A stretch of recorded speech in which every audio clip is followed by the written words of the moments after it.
আমি আমার সংসারকে ভালোবাসি। ভালোবাসি এই বাড়ির প্রতিটা দেওয়াল, জানালার পাশের সেই গাছটাও যেটার পাতায় প্রতিদিন ভোরের আলো পড়ে। ভালোবাসি এই ঘরের প্রতিটা মানুষকেও, কিন্তু তারাও কি আমায় ভালোবাসে? আমার মনে হয় না।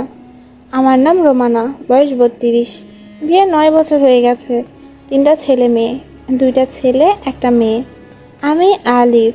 স্বামী আলিফ একটা প্রাইভেট কোম্পানিতে চাকরি করে। শ্বশুর শাশুড়ি ননদ সবাই একসাথে থাকি আমরা। এই বাড়ির ভেতর আমার কণ্ঠ কখনো জোরে শোনা যায় না। শুধু হাঁটা চলার শব্দ আর রান্নাঘরের হাঁড়ি পাতিলের আওয়াজ যেন আমার অস্তিত্ব প্রকাশ করে। আমি প্রতিদিন ভোর 5টায় উঠি, ফজরের নামাজ পড়ে রান্নায় লেগে যাই।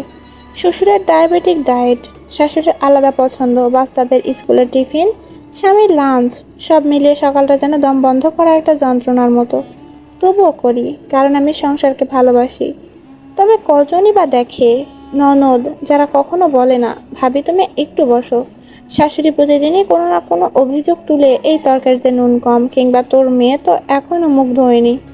আর আমার স্বামী সারাদিন অফিস থেকে ফিরে মোবাইলে ডুবে থাকে।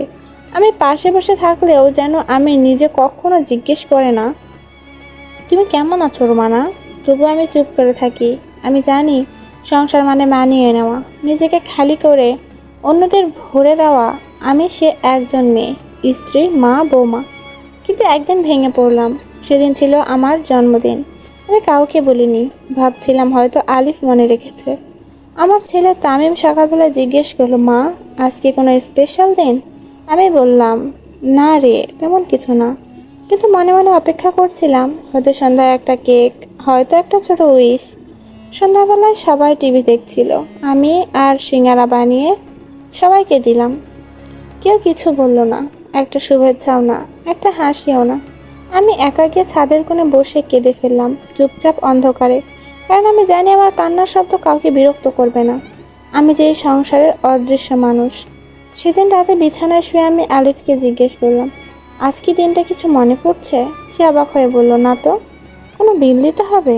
আমি হেসে বললাম, না, আজ আমার জন্মদিন ছিল। সে বলল, ও তাই নাকি, হ্যাপি বার্থডে। এখন ঘুমাও তো, কাল সকাল সকাল মিটিং আছে। এইটুকুই, কোনো স্পর্শ না, কোনো আন্তরিকতা না।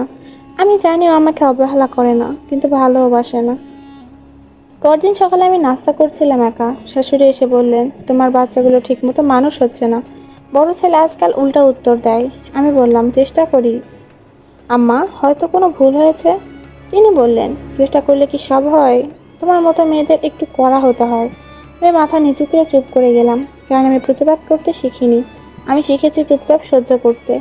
একদিন আমার ছোট মেয়ে আখি জিজ্ঞেস করলো, মা তুমি কেন কখনো হাসো না? আমি ওকে বুকে জড়িয়ে ধরে বললাম, আমি তো রোজ তোমাদের জন্য হাসি। সে বলল, তোমার মুখে হাসি থাকলে চোখে থাকে জল, মা। আমি আর কিছু বলতে পারলাম না।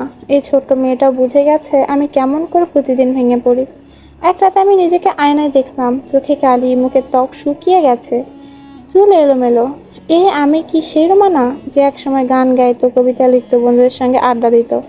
না, এখন আমি শুধু একজন কাজের মানুষ, একজন গৃহিণী, যার মূল্য শুধুই সংসার ঠিকঠাক রাখা, ভালোবাসা নয়, কৃতজ্ঞতাও নয়। তবু আমি ছাড়িনি। আমি নিজের ভালোবাসা কমাইনি। বাচ্চাদের পড়ালেখা, আলিফের খেয়াল, শাশুড়ির ওষুধের সময় সবকিছু আগের মতোই করেছি।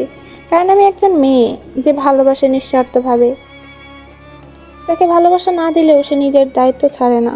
তবে একদিন আমার শরীরটা আর সহ্য করতে পারলো না। চিকিৎসক বললেন, আপনার শরীর ক্লান্ত, আপনি মানসিকভাবে খুব চাপের মধ্যে আছেন। আমি হেসে বললাম, ডাক্তার সাহেব, আমি তো শুধু একটু ভালোবাসা চেয়েছিলাম। এটাই কি বেশি ছিল? তিনি আমার দিকে চুপচাপ তাকিয়ে রইলেন। বললেন, নিজেকে ভালোবাসুন, আপনি ডিজার্ভ করেন। সেদিন থেকে আমি ধীরে ধীরে বদলাতে শুরু করলাম। সন্ধ্যাবেলায় ছাদে হাঁটি, নিজের জন্য কিছু সময় রাখি, পুরনো বই পড়ি, কিছু গান শুনি, বন্ধুদের সঙ্গে মাঝে মাঝে ফোনে কথা বলি।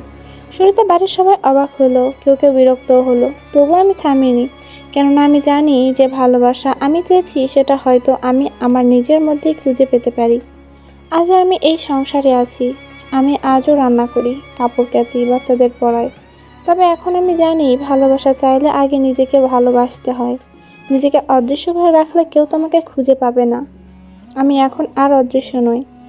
আমি একটা সংসার ভালোবাসি, কিন্তু আমি নিজেকেও ভালোবাসি। এই ভালোবাসার মধ্যে একদিন তারা আমাকে বুঝবে। যে মেয়েটা চুপচাপ হাসতো, সেই মেয়েটাই তো এই ঘরের আসল আলো।